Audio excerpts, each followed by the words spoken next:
Hello students, welcome back to our channel. So as we were discussing the exercise 7.2, तो हमने 7.2 के यहाँ पे 3 क्वेश्चंस कंप्लीट कर लिए हैं. आई होप आपको वो तीनों क्वेश्चंस क्लियर हो गए होंगे. अब हम यहाँ पे एक इंपॉर्टेंट क्वेश्चन करेंगे बच्चों, जो एग्जाम में पूछा जाता है और ये टाइप है आपके पास मिसिंग रेशियो का. क्लियर हो गया?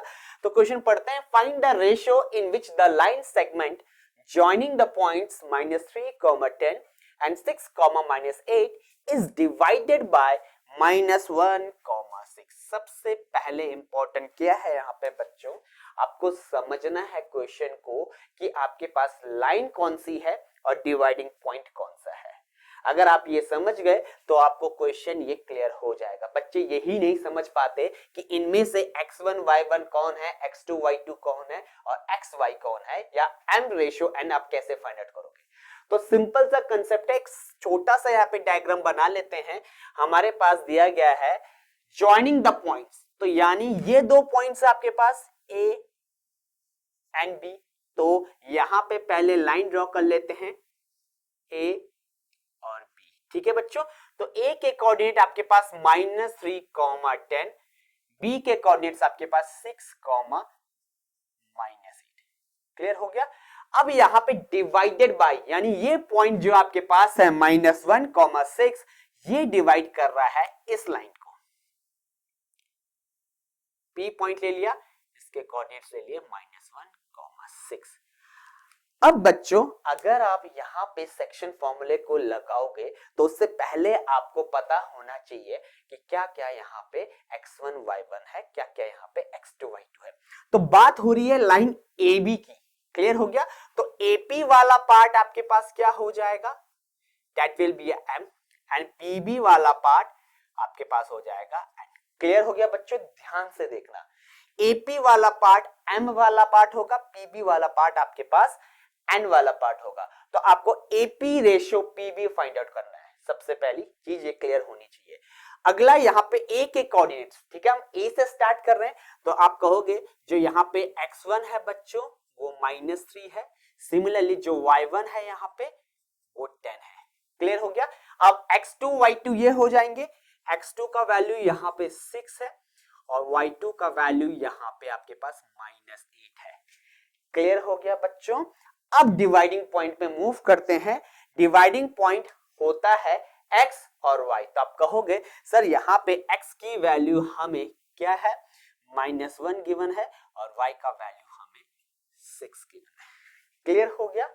अब यहाँ पे आपको कुछ नहीं करना बच्चों, सिंपल सेक्शन फॉर्मूला अप्लाई करना है और कोऑर्डिनेट्स फाइंड आउट करने हैं. तो हम इस क्वेश्चन को m रेशियो n मेथड से भी बना सकते हैं. आप क्या करो, आप रेशियोज में, फॉर्मूलेज में m और n को ऐसे ही रहने दो जैसे वो आते हैं और फिर आपके पास पूरा क्वेश्चन कन्वर्ट हो जाएगा दो वेरिएबल्स में, m और n वेरिएबल्स में. तो आप क्या करो, एक साइड m की वैल्यू पुट करो, दूसरी साइड n की वैल्यूज पुट करो और फिर रेशियो फाइंड आउट कर दो. ओके, एक मेथड तो ये है. आपको कोई भी एक कोऑर्डिनेट लेके क्वेश्चन को करना है बच्चों, या तो x का कोऑर्डिनेट ले लो या y का कोऑर्डिनेट ले लो. ओके, आपका पास क्वेश्चन यहाँ पे इजीली हो जाएगा. दूसरा मेथड जो आपके पास एनसीईआरटी में है वो है k ratio 1 method. Okay, let the point P divides line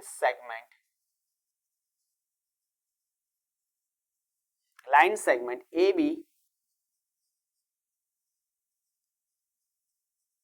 in the ratio k ratio 1. अब ध्यान देने वाली बात है, ये मैंने एजम्पशन किया है बच्चों. अब यहां पे जो भी वैल्यू मेरा k का आएगा वही मेरा रेशियो होगा m रेशियो n का. अगर मैं बात करूं, यहां पे मैंने क्या एज्यूम कर लिया है, m की वैल्यू को मैंने k एज्यूम कर लिया है और n की वैल्यू को 1. अगेन मैं फिर से रिपीट कर रहा हूं क्लास, जो वैल्यू मेरा m का आएगा, k का वैल्यू जो आएगा वही मेरा रिक्वायर्ड रेशियो होगा इस लाइन के लिए. तो अब मेरे पास x कोऑर्डिनेट भी है, y कोऑर्डिनेट भी है. तो मैं कोई एक चूज करके यहाँ पे फॉर्मूला लगा सकता हूं. मैं x का वैल्यू चूज करता हूं तो x इक्वल्स टू फॉर्मूला होता है mx2 plus nx1 divided by m plus n. तो x की वैल्यू -1, तो यहां पे वैल्यूज पुट करते हैं। m का वैल्यू बच्चों k, x2 का वैल्यू दैट्स 10, सॉरी x2 का वैल्यू 6 है तो k इंटू 6 प्लस n का वैल्यू 1 है, अगेन x1 कितना है -3 divided by m plus n, k plus 1, cross multiply कर लो तो ये वैल्यू हो जाएगा -1 bracket k plus 1 equals to 6k -3।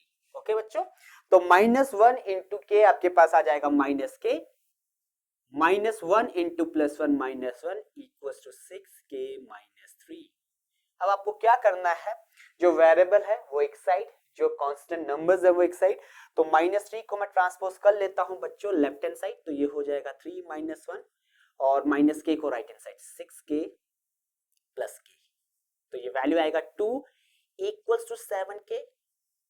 Clear हुआ, 2 equal to 7k, so 2/7 that will be equals to k, यानी k का वैल्यू मुझे यहां पे क्या मिल गया है 2/7, तो आपके पास रिक्वायर्ड रेशियो 2:7 आ जाएगा बच्चों। क्यों? क्योंकि आप k रेशियो 1 को जब सॉल्व करोगे 2/7 रेशियो 1, ठीक है, दोनों साइड 7 से मल्टीप्लाई करोगे तो आपके पास यही रेशियो आ जाएगा, तो जो k का वैल्यू होगा वही रिक्वायर्ड रेशियो आ जाएगा and that will be a 2:7, ये आपके पास रिक्वायर्ड आंसर होगा। अब बच्चों मैं आपको यहाँ पे एक होमवर्क और दूंगा, मैंने यहाँ पे x कोऑर्डिनेट को लेकर अपना आंसर निकाला है, आप यहाँ पे y कोऑर्डिनेट को भी पुट करोगे, फॉर्मूला हो जाएगा my2 plus ny1 divided by m plus n, तब भी आपका आंसर 2/7 आएगा। ये आपके लिए होमवर्क होगा y से सॉल्व करने के लिए। एक बार समराइज करते हैं, यहाँ पे हमारे पास डिवाइडिंग पॉइंट दिया गया था -1,6, आपके पास दो कोऑर्डिनेट्स दिए गए थे एंड पॉइंट्स के, और हमें यहाँ पे m ratio n find out करना था। हमने वैल्यूज पुट किया, रेशियो का एज्यूम किया k रेशियो 1 पे, और फिर अपना रिक्वायर्ड आंसर यहाँ पे 2:7 निकाल लिया। अब मूव करते हैं बच्चों नेक्स्ट क्वेश्चन की तरफ, जो होगा हमारा क्वेश्चन नंबर 5।